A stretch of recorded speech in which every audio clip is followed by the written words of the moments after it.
नमस्कार, मैं हूं शरद। न्यूज वॉच में आपका स्वागत है। खबरों की दुनिया बेहद तेजी से बदलती है और हमारी नजर छोटी से छोटी हर उस खबर पर होती है जो तख्ता पलट करने की ताकत रखती है। और ऐसी आम और खास खबरों पर हम करेंगे चर्चा हमारी खास पेशकश न्यूज वॉच में।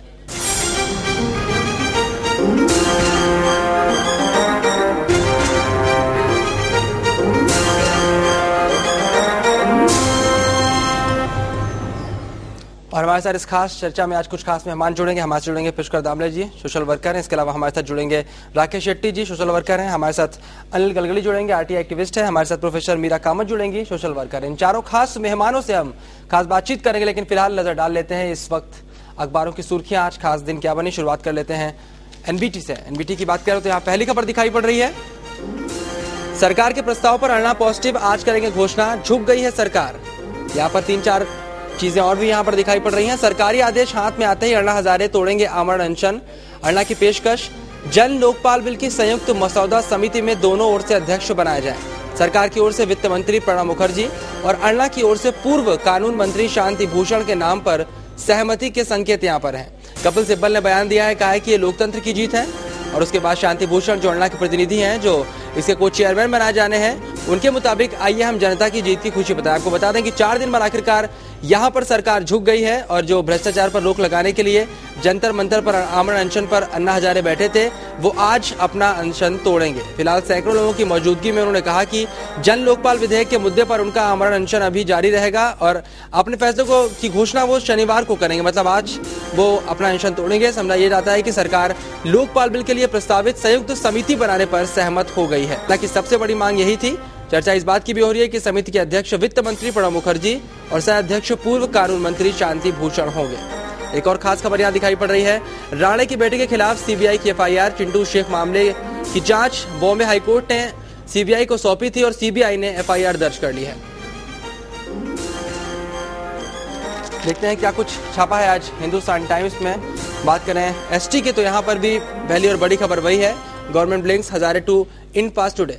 आज हजारे अपने अनशन को समाप्त करेंगे। यहाँ पर एक कमेटी बनी है, 50-50 पैनल है। सरकार की ओर से प्रणब मुखर्जी चेयरमैन रहेंगे। इसके अलावा वीरप्पा मोइली, पी चिदम्बरम, कपिल सिब्बल, सलमान खुर्शीद रहेंगे सरकार की ओर से। सिविल सोसाइटी की ओर से शांति भूषण रहेंगे को चेयरमैन। अन्ना हजारे खुद भी रहेंगे। संतोष हेगड़े, अरविंद केजरीवाल और प्रशांत भूषण, ये वो 5 नाम हैं जो सिविल सोसाइटी की ओर से इस कमेटी में शामिल रहेंगे। बात करते हैं सामना की। सामना आज क्या छापता है, इस पर भी नजर डालते हैं। सामना की बात करें तो यहाँ पर बड़ी हेडलाइन बनी है, अण्णा बने गांधी, क्रांति की आंधी, झुक गई है सरकार। और इसमें साफ साफ लिखा हुआ है कि भ्रष्टाचार के खिलाफ अभियान छेड़ने वाले अण्णा हजारे आज के गांधी बनते जा रहे हैं। पूरे देश में उनके समर्थन में आवाजें उठ रही हैं। समाज का हर तबका उनके पक्ष में बोल रहा है। बिग बी समेत बॉलीवुड के अनेक प्रमुख हस्तियां इस अभियान में उनके साथ आई हैं।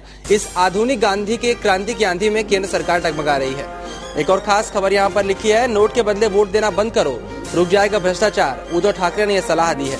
एक और खास खबर है, टैक्स भरो वरना प्यासे रहोगे, बीएमसी की नोटिस है।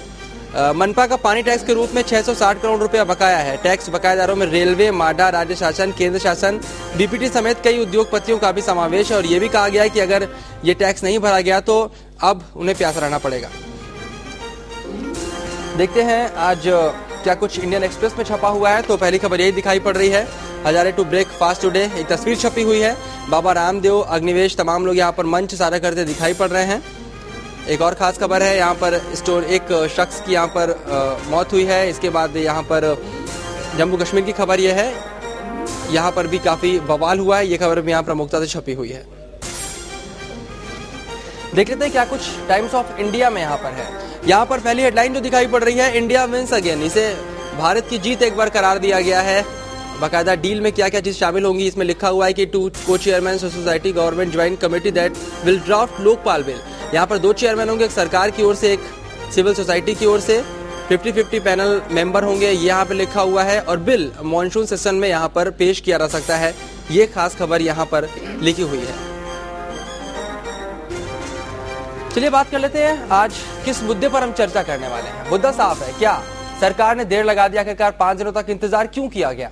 क्या सरकार समझ नहीं पाई कि लोकतंत्र में अहिंसा की ताकत क्या होती है? लेकिन जो कुछ हुआ वो सबने देखा। देश के कोने कोने से यहाँ पे अण्णा को समर्थन मिला है और इसके बाद सरकार को आखिरकार झुकना ही पड़ा और आज अण्णा अनशन तोड़ सकते हैं अपना। अन्ना ने लिखा इतिहास, जन क्रांति से डरी सरकार, अन्ना का अनशन कामयाब।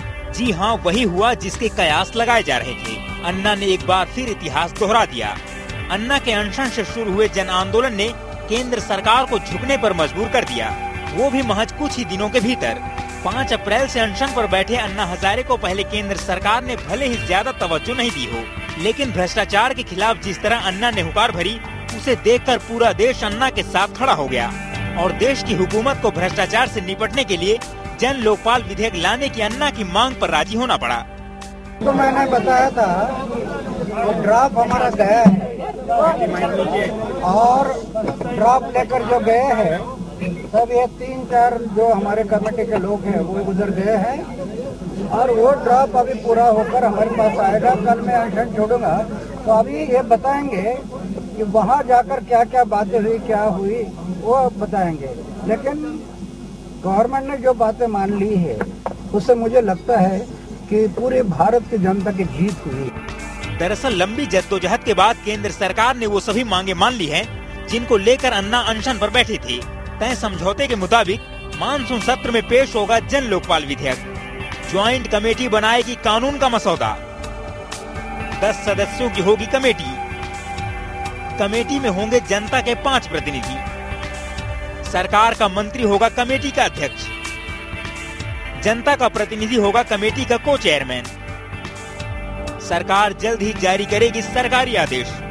अब हमें देखना है कि जल्द से जल्द हम अपना गवर्नमेंट ऑर्डर इशू करें, उसमें जो उनके रिप्रेजेंटेटिव्स हैं उनके नाम होंगे, जो हमारे रिप्रेजेंटेटिव्स होंगे उनके नाम होंगे और उसके बाद जल्द से जल्द जो ज्वाइंट ड्राफ्टिंग कमेटी है वो अपनी बैठक शुरू करे ताकि जून 30, 2011 तक ये पूरा जो बिल है, ड्राफ्ट लेजिस्लेशन है, वो तैयार हो जाए। यकीनन अन्ना के इस महाआंदोलन ने वो कर दिखाया जो आजादी के बाद बीते 64 सालों में नहीं हो सका। जनता की मांग और मंशा के आगे केंद्र सरकार को न सिर्फ नतमस्तक होना पड़ा, बल्कि लोकतंत्र के लिए बेहद जरूरी कानून बनाने पर राजी भी होना पड़ा। TV9 report. लोकतंत्र के लिए जो कानून बेहद जरूरी था, अब सरकार उस कानून को बनाने के लिए तैयार हो चुकी है। लेकिन बड़ा सवाल ये उठता है कि 5 दिन का वक्त आखिरकार क्यों लग गया? 5वें दिन आज आंदोलन जाने वाला है। आज अन्ना तमाम मांगे माने जाने के बाद अपना अनशन तोड़ेंगे। लेकिन हम बोलते हैं कि क्या लोकतंत्र में अनशन की ताकत, अहिंसा की ताकत को समझने में सरकार ने देर लगा दी? हमारे साथ 4 खास मेहमान मौजूद हैं, उनसे बातचीत करते हैं। शुरुआत करते हैं प्रोफेसर मीरा कामत से। मीरा जी, पूरे देश में जन समर्थन मिल रहा था, चाहे एक कोई शहर नहीं, महाराष्ट्र की बात करें, मुंबई की बात करें, दिल्ली की बात करें, पुणे की बात करें, कोने कोने छोटे छोटे शहर में भी यहाँ पे अन्ना के लिए तमाम लोग अनशन पे बैठ गए थे। वहां पर विरोध प्रदर्शन हो रहा था। सरकार समझ नहीं पाई कि मामला इतना बढ़ जाएगा, इसलिए 5 दिन या 4 दिन का वक्त लगा दिया। सरकार को समझ में आता है, मगर सरकार वो नींद का सोंग डाला है, उसको तो ताकत क्या है करके मालूम है, पब्लिक का ताकत का जानकारी है, तो भी वो सोंग डालकर देखता है कि हो सकता है क्या, वो लोग झुकेंगे क्या। ऐसा करके करके उन लोगों ने अपना रास्ता कैसा रास्ता जाने का है करके वो देखते थे। मगर सरकार को कंप्लीट नॉलेज था कि जनता का आगे हमको झुकना ही पड़ेगा। तो ये पब्लिक का राय था, पब्लिक का मुद्दा था। करप्शन से ऊब गए थे, करप्शन से खंडाल गए थे पब्लिक। तो अभी उनको खाली कौन आगे जाएगा, इसका कौन नेतृत्व करेगा, जनता वही सोचकर बैठे थे। और गवर्नमेंट को सिखाने के लिए, गवर्नमेंट का एक करप्शन को हटाने के लिए उनको एक रास्ता चाहिए था। अन्ना हजारे का नाम पर वो तो रास्ता मिल गया और अभी उनको रोका नहीं सकता है। करप्शन को हटाना ही चाहिए और ये गवर्नमेंट को लात मारना ही चाहिए। वो नींद का सोंग डालने वाले को लात के बिना कुछ भी नहीं। जी बिल्कुल। अनिल जी, यहाँ पर एक बात की, बहुत अच्छी बात प्रोफेसर मीरा कामत ने कही, सरकार को इस बात का इल्म था लेकिन फिर भी कोशिश कर रही थी, देख रही थी क्या ये झुकेंगे। कितनी सही बात है? जो अन्ना हजारे जी ने जो 100 घंटे जो अनशन किया, सही में सरकार को पता नहीं है कि इससे पहले जो पंडित नेहरू थे वो विनोबा भावे को बुला के चर्चा करते थे। जब पंचवार्षिक योजना शुरू हुई थी तो उन्होंने विनोबा भावे को दिल्ली बुलाकर चर्चा की थी। लाल बहादुर शास्त्री जो प्रधानमंत्री थे, उन्होंने जयप्रकाश जी के दूर गांव में जाकर उनसे चर्चा की थी। ये लोकतांत्रिक संस्कार का हिस्सा था। मगर कांग्रेस की सरकार, यूपी सरकार लोकतांत्रिक संस्कार को भूल चुकी है। आज जो छोटे भैया नेताओं के हाथ में सत्ता चली गई है, उन्हें लोकतांत्रिक संस्कार की कोई आवश्यकता महसूस नहीं हो रही है।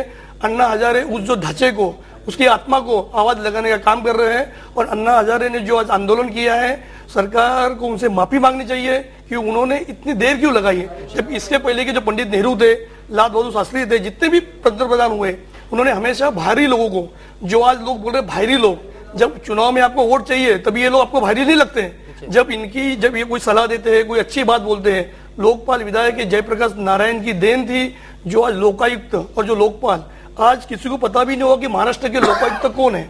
मैं आपको नाम बताऊं, जस्टिस पुरुषोत्तम गायकवाड़, इनका नाम भी किसी को पता नहीं होगा, क्योंकि लोकायुक्त ने आज तक कोई ऐसा सुमोटे कोई कार्रवाई नहीं की, कोई ऐसा एक्शन ही नहीं लिया।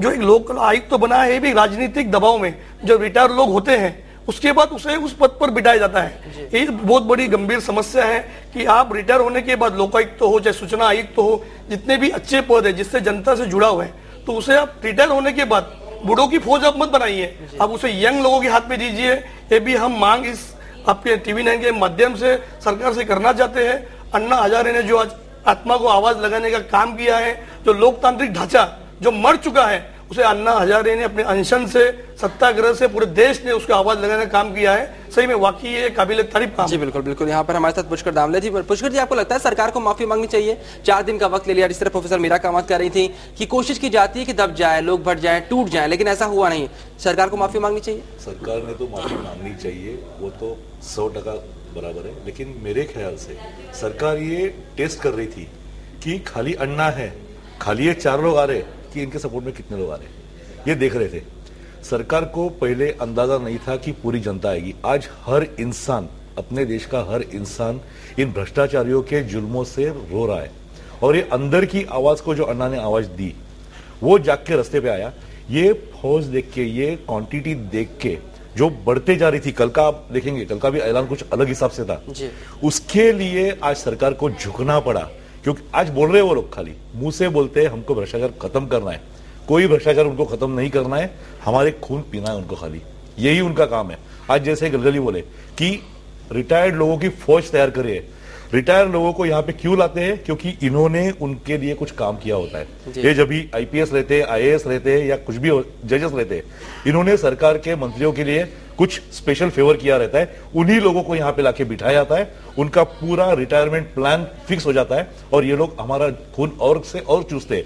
जैसे अभी लोकपाल हमारे लोकायुक्त बोल रहे, लोकायुक्त का भी काम एक्चुअल में होना चाहिए, वो महाराष्ट्र में नहीं है। ह्यूमन राइट कमीशन, लोग, ये सब लोग खाली रिटायरमेंट प्लान के हिसाब से आते हैं। और सही बात यही है कि जब जनता पूरी की पूरी आई, सरकार को अपने आप पीछे हटना पड़ा, क्योंकि उनको मालूम है अगर इसके आगे और तानते थे, गलती से कुछ आज 15 लोग हॉस्पिटल में और ज्यादा जाते थे, तो इसका मोड कुछ और होता था, और उसलिए उनको पीछे आना पड़ा। ये मेरा मानना है। जी, सरकार की बात करें, आप अब कमेटी बन चुकी है, 50% सरकार के लोग रहेंगे, 50% जनप्रतिनिधि रहेंगे। आपको लगता है कि अब सब कुछ ठीक हो जाएगा? अब जो बिल बनेगा वो कहीं ना कहीं जनता का प्रतिनिधित्व भी उसमें पूरा होगा? देखिए, इस पे मैं आपको बताना चाहता हूँ, करप्शन से पूरा देश तंग आ चुका है। लोगों के सरकार के खिलाफ एक आक्रोश है कि करप्शन बहुत बड़े पैमाने पे, आप देखते हो कितने सारे मंत्री भ्रष्ट निकले, उनको निकाला गया। बात ऐसी आती है कि हमारा जो NGO Ekta the power of youth है ना, वो करप्शन के खिलाफ है। आज 35 लोगों को हमने 3 साल में निकाल दिया बाहर, उनको सस्पेंड करवा दिया। मगर बात इधर आके रुकती है अभी लोकपाल बिल पे। जी, लोकपाल बिल जो है ये बहुत ही जरूरी था, और ये अच्छा है कि अभी वो इस बार इस मानसून सेशन में आएगा और वो पास हो जाएगा। मगर मुझे इस पे ऑब्जेक्शन है कि ये जो 5 लोगों का नाम लिया है, ये क्या लोगों के चुने हुए नहीं है? पहली बात। दूसरी बात, शुरुआत में कहा गया कि सिविल सोसाइटी से आएगी, बाहर के लोग लिया जाएगा, मगर जिन्होंने आंदोलन चालू किया वही उस जगह पे जाके बैठ गए, बाहर से एक भी आदमी लिया नहीं गया। संतोष हेगड़े का आप बात करते हैं, वो लोक आयुक्त थे, ठीक है, उनका एजुकेशन इंस्टीट्यूशन है, जरा तहकीकात कीजिए ना। इंजीनियरिंग कॉलेज है, मेडिकल कॉलेज है उनका मैंगलोर में, जाइए, आपका कैमरा घुमाइए, पूछिए बच्चों से कितना डोनेशन लिया गया। एक सीट 25 लाख के कम बेचा नहीं गया। आप जाइए, एक सर्वे कीजिए, वो से लोग इसमें आ गए फिर से, तो मुझे कड़ी आपत्ति है। और दूसरी बात एक है कि लोगों में आक्रोश था, सब था, पूरे देश भर में हुआ, और ये बिल में इनको कमेटी लिया गया। अगर मेरे को मान लीजिए कल राज ठाकरे बोलते हैं कि उनके पास तो ये जो पोस्ट थी, आप अगर जंतर मंतर में देखो 5-6-10 लोग रहे। राज ठाकरे के सभा पे तो 1-1.5 लाख लोग रहते। और अगर उन्होंने 90% रिजर्वेशन का मामला उठाया और बोला कि महाराष्ट्र में एम्प्लॉयमेंट का जो स्कीम है उस कमिटी का चेयरमैन उनको बनाया जाए, तो पूरा महाराष्ट्र के जितने यूथ है मैं मानता हूं उनके पीछे चले जाएंगे और वो तो पूरा 25 से 50 लाख लोगों को रास्ते पे लेके आ सकते। तो क्या आप राज ठाकरे जी को बना सकते हैं ये एम्प्लॉयमेंट? मेरा मुद्दा पे जी बिल्कुल बिल्कुल राकेश जी, प्रोफेसर जी बिल्कुल हम आपसे पढ़ लेते हैं। एक मुद्दा इन्होंने उठाया कि क्या वाकई जिन लोगों ने आंदोलन शुरू किया वही जनता का प्रतिनिधित्व करते हैं? क्या इसके लिए भी कोई चुनाव होना चाहिए? प्रोफेसर मीरा कामत। मैं माफी चाहता हूँ, मैं प्रोफेसर नहीं हूँ जी, खाली मीरा कामत हूँ जी। तो मुझे ये करने का ये बोलना चाहिए कि जो उधर था उन लोगों के अलावा दूसरा कोई 1-2 को इंडक्ट कर सकता था। नो डाउट उनका क्वालिफिकेशन के लिए तो नो डाउट वो एक्सेलेंट है। प्रशांत भूषण होने दो, शांति भूषण होने दो, इवन मैडम गांधी जी का नाम लिया गया कि नए युग के गांधी है। गांधी जी ने कभी भी, आप भी करप्शन के खिलाफ करते हैं, मैं भी करता हूं, गांधी जी ने कभी बोला नहीं मुझे एक पद चाहिए। पहले इन्होंने अन्ना हजारे साहब ने पहले बोला सोनिया गांधी जी रिमोट पे सरकार चलाते, तीसरे दिन वो खुद बोलते हैं कि मैं बाहर रहूंगा और कंट्रोल करूंगा। मतलब आप भी वही चीज कर रहे हैं। एक बात उन्होंने ये भी कही थी कि अगर मैं रहूंगा तो लोग ये बोलेंगे कि मैंने आंदोलन शुरू किया और मैं बन गया, इस वजह से वो बाहर जा रहे थे। आखिर में सर वही हुआ ना, पूरे देश की जनता ने देखिए वही 5 लोग, अगर हम 5 लोग आंदोलन करते और हम कहते कि we are doing it for larger public interest, तो वो लार्जर पब्लिक इंटरेस्ट के लोग होना चाहिए। मानता हूं ये 5 में से 1 हो सकता था, 2 हो सकता था, मगर पूरे 5 का 5 वही मंडली। किरण बेदी, मुझे उनके ऊपर विश्वास है, पूरे देश को उनके ऊपर विश्वास है, उनको लिया नहीं गया।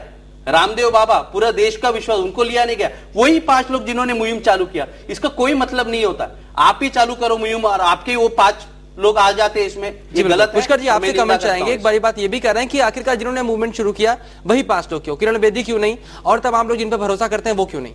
ये बात बिल्कुल सही है कि इन्हीं 5 लोगों को क्यों लिया गया, सवाल सही है। लेकिन मैं ये जानना चाहूंगा कि लोगों की राय क्या है। लोगों की भी राय मंगानी चाहिए कि जनता की तरफ से कौन आएगा, ये भी जरूरी है। जैसे इलेक्शन हम लोग कराते हैं, मैं इनके पूरा सहमत हूं। ये जो कमेटी बनी, मैं इनके साथ पूरी तरह सहमत हूं। इनसे पूछा क्यों नहीं गया? ये लोग सब करप्शन में काम करते हैं, हमें पूछा क्यों नहीं गया? इंटेलेक्चुअल्स है, उनको पूछा नहीं गया। फुल प्रपोज प्लान था। मैं आपको बताना चाहता हूं अन्ना हजारे जी ने कितना आंदोलन लिया, कभी इस तरीके का मीडिया इवेंट हुआ नहीं पूरे देश में। मैं आपको बताना चाहता हूं आपके चैनल के द्वारा, कॉर्पोरेट फंडिंग हुआ है इसको, इंडिया अगेंस्ट करप्शन को। पूरे देश में आप अगर देखते हो जो एनजीओज ने ये कॉर्पोरेट से फंडिंग लिया, उनकी लोग वहां पे आंदोलन किया। अगर इसको आधार माना जाता है तो फिर राज ठाकरे का कोई गलती नहीं। सुनिए, उससे पहले मैं आपको बता देता हूं, बाला साहेब ठाकरे के सभा में देखिए ना 1.5 लाख लोग रहते, तो फिर उनको जो जी बिल्कुल एक राकेश जी एक बात मैं आपसे कहना चाहूंगा कि बाला साहब ठाकरे की सभा अगर महाराष्ट्र में होती है तो इलाहाबाद या देश के दूसरे हिस्सों में उनके लिए सभा नहीं होती, वहां पर अगर मौजूद भी ना रहे उनकी पार्टी के लोग, लेकिन अन्ना के लिए मौजूद रहे। बिल्कुल ये बात आपसे कमेंट लेंगे। अनिल जी आप ये बताइए कि जो राकेश जी ने बात यहाँ पर उठाई है, क्या वाकई वो 5 लोग प्रतिनिधित्व कर सकते हैं? अगर एजुकेशन की बात करें तो जिस तरह की उनके पास काबिलियत है बिल्कुल डिजर्व करते हैं, लेकिन क्या इसके लिए भी चुनाव होना चाहिए? नहीं, मैं तो इनके बात से असहमत हूँ, क्योंकि जब कोई आंदोलन होता है, जो आंदोलन के जो नेतृत्व करते हैं, तो उनकी एक राय थी जो ड्राफ्ट है, ड्राफ्ट क्या हर एक कोई एनजीओ नहीं बना सकता, जैसे ये बोल रहे हैं। क्योंकि जो ड्राफ्ट में जो आज खामियां हैं, ये लोग कई 3-4 सालों से उस पर स्टडी कर रहे हैं। सर आज नहीं बता रहा हूँ, पूरी बात सुनिए मेरी। कौन करेगा? नहीं, मेरी बात सुनिए। देखो आप किसी भी आंदोलन को मिसगाइड मत कीजिए। नहीं, पूरी बात सुनिए। 120 करोड़ जनता है इस देश में, सब पूरी बात करेंगे तो 120 करोड़ जनता का चुनाव। देखो अरविंद केजरीवाल खुद मैगजीन अवार्ड विजेता है, तो और कोई नहीं आप कहना चाहते हैं? अगर आपकी कोई व्यक्तिगत शिकायत है, अगर आप संतोष हेगड़े के बारे में तो आप शिकायत कीजिए ना, आपके पास मंच है, आप एक एनजीओ है। जब आपने अपने भाई को 25 लाख रुपए दिए, आप भी उसमें करप्ट है। आपने अपने भाई को क्यों पैसे दिए, क्यों आपने उसका एडमिशन कराया? आप जैसे लोग ही करप्शन को बढ़ावा देते हैं। जब कोई एडमिशन मांग रहा है, पैसा मांग रहा है, तो आपने उसको जेल के अंदर क्यों नहीं किया? आप करप्शन की बात मत कीजिए। जब कोई पैसा मांगता है तो उसको आप अंदर करने की क्षमता रखिए। जब आपको पता है, जब आपको पता था कि 25 लाख मांग रहा है, तो आपने क्या किया उसके बारे में? देखिए, एक आंदोलन है, आंदोलन में जब आजादी की लड़ाई हुई, जब आजादी की लड़ाई में जो लोग नेतृत्व में थे वही लोग उस सरकार में बने। इसका मतलब नहीं कि सरकार में नहीं जा सकते, क्योंकि उनकी एक टीम थी, उनका एक स्टडी था। आप मुझे आंदोलन को सिर्फ आंदोलन के आधार पर कमेटी बनेगी, आंदोलन के बात पे अगर सहमत नहीं करना है जो अरविंद केजरीवाल राज ठाकरे जी जो चिल्ला रहे हैं, पूरी बात सुनिए। राज जब ठाकरे करप्शन जी की की बात करते हो तो आपने ज्यादा लोग हैं, काम क्यों नहीं किया? क्यों फिर आपने स्कूल के खिलाफ, पुलिस के खिलाफ क्यों आंदोलन नहीं किया? जी बिल्कुल, मैं सिर्फ मुद्दा रख रहा हूँ। जिस तरह आप पर्टिकुलर भी करप्ट है, देने वाला मैं किसी जो आरोप लगा रहे हो दोनों को सजा होना चाहिए। सर, मैं वो नहीं बता रहा हूँ, मैं पूछ रहा हूँ आप सर्वे करवाइए ना। उस बात पर बात कर रहा हूँ, मैं अलग बात कर रहा हूँ। आपने बताया स्पेशल बैकग्राउंड है, आई डोंट नो। नहीं उसके ऊपर आपको क्यों पैसा? नहीं हमने ये नहीं कहा कि मैंने दिया है, डॉक्टरी पढ़ने का बिल्कुल भी नहीं। सुनिए, नहीं देने वाला आप भी एक मैंने बोला नहीं वो, मैं आपको कह रहा हूँ 25 लाख रुपए आपने खुद ही बोले, हमको पता भी नहीं। संतोष हेगड़े ने यही कहा कि आप सर्वे करवाइए। सुनिए, ये सर्वे करवाइए और तभी मालूम पड़ेगा। करवाएंगे तो भी आएंगे, आप क्यों दिया? मैंने नहीं दिया, मैं किधर बोल रहा हूँ? का खिलाफ आप लड़ते हैं। आपसे भी कमेंट चाहिए इस बारे पे, जो यहाँ पर बात उठाई गई। अगर अपन बात कर रहे हैं, मुझे लगता है ये 5 लोग जो भी अपॉइंट हुए उनको चुनाव होना चाहिए था और उसके लोग क्या लगता है कुछ चुनाव होना चाहिए इसके लिए भी? चुनाव की जरूरत नहीं है, जब जनता ने उनको किया है। आप अगर उनका शुरुआत का बिल देखेंगे, जन लोकपाल बिल देखेंगे, तो 2 मेगा से विनर के लिए उनकी डिमांड थी, आए एक ही। इसका मतलब उन्होंने भी कुछ डिसाइड किया होगा वहां पे। ऐसा ही नहीं कि उन्होंने जैसा का जैसा बनाया उसी हिसाब से गए। पहले जो प्लानिंग हुआ था, इनका जो ड्राफ्ट हुआ था, ड्राफ्ट जनपद में, उसके अंदर क्लियर लिखा था कि 2 मेगा से विनर, अवार्ड विनर समिति पे लाएंगे। ऐसे आए क्या? नहीं। आज प्रशांत भूषण जैसे एडवोकेट के ऊपर या शांति भूषण जी के ऊपर कोई उंगली दिखावे तो मैं हार जाऊं कुछ भी कि उनकी इंटेग्रिटी गलत है। इनकी तरफ पूरी हमारी साथ रहेगा ही रहेगा। केजरीवाल ने जो दिल्ली में करके दिखाया, मेरे ख्याल से कोई आरटीआई एक्टिविस्ट ने करके नहीं दिखाया, तो उनके ऊपर उंगली दिखाना मेरे ख्याल से इस समय गलत होगा। पहले उनको आगे बढ़ने दो, और हम लोग आज मेरे ख्याल से वॉचडॉग का काम करना ज्यादा पसंद करेंगे। आज एक पकड़ के चलो कि समझो उन्होंने गलती की कि 5 लोग गलत आए, लेकिन आज जनता जो उनके एक आवाज पे जो रास्ते पे आई है, आपको लगता है वापस घर जाएगी? वो नहीं जाएगी। अब जब तक हर एक को न्याय नहीं मिलेगा, लोग आगे बढ़ेंगे। और ये जो एक फायर लगाना था वो इन्होंने लगाया है, अभी ये जलना चालू हो चुका है मेरे ख्याल से। मेरा आपको कमेंट चाहूंगा यहाँ पर, जिस तरह से आरोप लगाते हैं, अगर मान लीजिए किसी शख्स के ऊपर आरोप लगता है, अभी तमाम बेदाग लोग हैं जिन्होंने करके दिखाया है, तमाम पे उनकी एबिलिटी पे किसी को यहाँ पर शक नहीं होना चाहिए, लेकिन अगर किसी पर शक उठता है तो क्या इसके खिलाफ भी आवाज उठनी चाहिए? अगर गलती की किसी का गलती होएगा तो आवाज तो नेचुरली उठाना ही चाहिए। गलती को हम लोगों ने माफ नहीं करना चाहिए, क्योंकि ये मोमेंट है, गलती माफ नहीं करना चाहिए, नहीं तो हम लोग वापस पीछे ही जाते हैं। एक और कमेंट चाहूंगा आपसे। राकेश जी ने यह भी कहा कि बाल ठाकरे या फिर राज ठाकरे की सभा में 1.5 लाख 2 लाख की भीड़ इकट्ठी होती है, क्या इस भीड़ को इस भीड़ से कंपेयर करना ठीक नहीं, क्योंकि पॉलिटिकल भीड़ होता है वो पैसा देकर लाता है जी। एक को 25 रुपया, हमको जानकारी है 50 रुपया 25 रुपया वड़ा पाव खिलाने का, नाश्ता खिलाने का, ये सभी लोग लेकर आते हैं। और जो डाउन रोडन थोड़ा लोग होता है ना, हाँ एक दिन का हमारा गुजारा हो गया, एक दिन का हमारा पैसा मिला, खाने को मिला करके वो ट्रक भरकर लेकर आता है जी। इसके लिए वो उसका अनिल जी एक कमेंट आपसे चाहूंगा यहाँ पर, यही आपको लगता है कि अब इस पूरे प्रोसेस के बाद जो लोकपाल बिल जन लोकपाल बिल तैयार होने वाला है, बहुत बड़ी चोट करने वाला है उन भ्रष्टाचारियों? देखिए कि जो सरकार और जो जनता है एक दूसरे से जुड़े हुए हैं। अगर ये बिल में जो जनता को उन्होंने समाविष्ट किया है, ये अपने समाज को, देश को, हिंदुस्तान को एक नई ऊर्जा, एक नई ताकत देगा। और जरूरी अन्ना हजारे हो चाहे उनके जो अनुयायी हो, उन्होंने काम अच्छा किया है, उसको हमें स्वागत करना चाहिए।